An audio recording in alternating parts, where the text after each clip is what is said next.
Bonjour Pierre, Bonjour Gilles. bienvenue pour cette nouvelle chronique stéphanoise. Aujourd'hui, on va parler d'un sport. J'ai envie de dire, je ne sais même pas si c'est un sport, mais c'est quand même quelque chose qui est dans le cœur de nombreux Stéphanois. C'est la sarbacane. Alors, avant de commencer, Pierre, est-ce que vous déjà vous avez essayé la sarbacane? Ah non, jamais. Jamais, jamais, jamais. Je suis trop maladroit.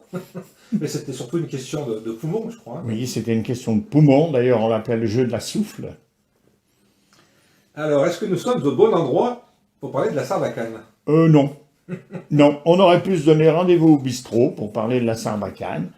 Rien de tel qu'un bistrot, car ce jeu qu'on dit de la souffle, c'est beaucoup pratiqué dans ce genre d'établissement. Alors la sarbacane, hein, dans l'imaginaire, ça a sinistre réputation, hein. Ça nous fait plutôt penser aux guerriers amazoniens projetant du curare qu'à un jeu. Bon, à Saint-Étienne, on n'a jamais joué vraiment à la sarbacane originelle, hein.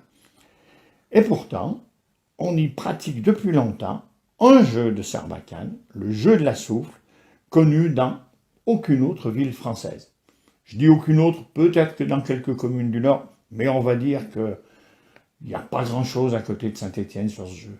Alors, comment est né précisément ce jeu de sarbacane à Saint-Étienne? Alors, à vrai dire, on est sûr de rien. J'ai bien consulté le site des joueurs de Sarbacane. Bon, on pense qu'il y a à peu près 3 siècles, on comptait déjà une centaine de pratiquants, qu'on nomme les baveux. Alors, certains disent qu'on trouverait son origine dans une erreur d'aiguillage. Un armurier chargé d'une commande royale se serait trompé de calibre dans ses canons, et le stock, il l'a récupéré, puisque le client n'était pas content. Et donc, il a transformé ses canons en un jeu d'adresse. Alors, ce sont des sarbacanes d'acier d'1,45 m et qui pèsent 2,5 kg. Donc, vous voyez, rien à voir avec le petit truc dans lequel on souffle. On tirera sur une cible avec de minuscules fléchettes lestées d'une cloche garnie de plumes et qu'on appelle le trait. Est-ce que c'était un jeu très répandu dans notre belle commune stéphanoise et ses alentours?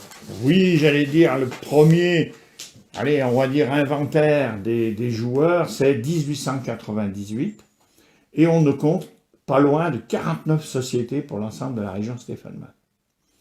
Alors elles sont organisées comme des confréries, avec des grades. Elles s'appelaient alors la fraternité, les francs amis, les amis réunis, le jeu des barques, le jeu du champron, la franche loyauté.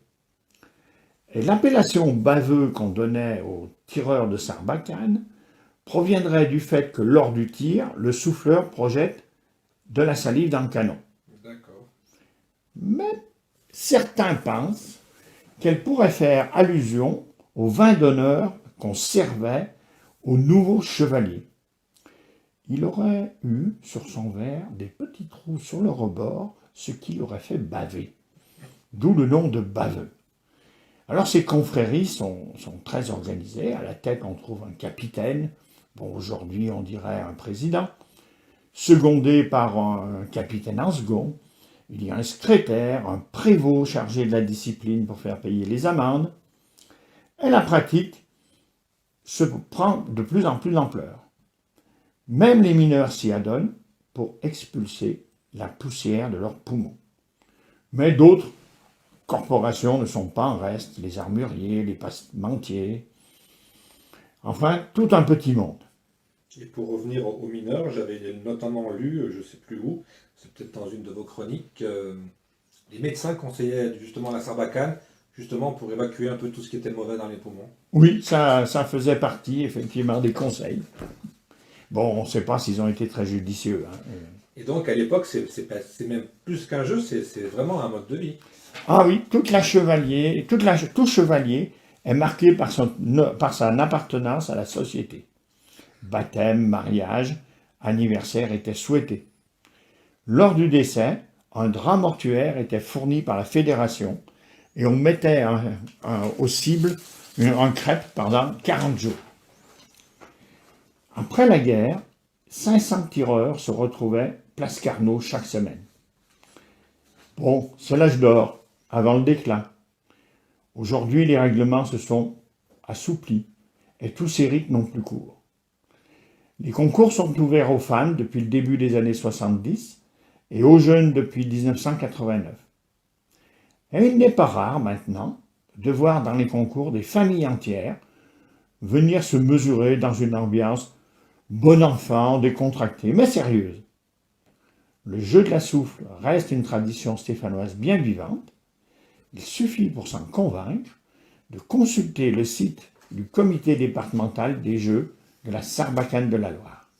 Pourquoi on a un peu cette impression que la Sarbacane, finalement, aujourd'hui, ça fait partie du passé et qu'on... Moi, je vois jamais de manifestation. C'est Oui, les initiés peut-être, mais il y a pas de rendez-vous grand public, quoi. oui, je pense que c'est devenu une affaire d'initié quand même. Oui, il y a encore les amicales un peu. Bien sûr, il y a pas mal de sociétés encore. Hein, mais ça, effectivement, c'est peut-être un cercle plus fermé que ça ne l'était. Quand on pense aux boules lyonnaises, on a des noms qui, comme ça, ils reviennent. Est-ce que la Sarbacane aussi a des noms qui ont été célèbres?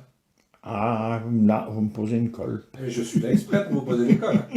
On a peut-être ça dans les recherches, alors. Oui, il faudrait rechercher probablement. Mais honnêtement, pas dans ma tête là, tout de suite. Et comme je sais que vous êtes un bon médecin, est-ce que finalement on s'est rendu compte que c'était utile de souffler dans ces sarbacanes pour libérer ses poumons? Oh, si ça fait pas de bien, ça fait pas de mal. Voilà, c'est ce qu'on dit souvent pour beaucoup de choses. Merci beaucoup, Pierre. Mais je vous en prie, À bientôt. à bientôt.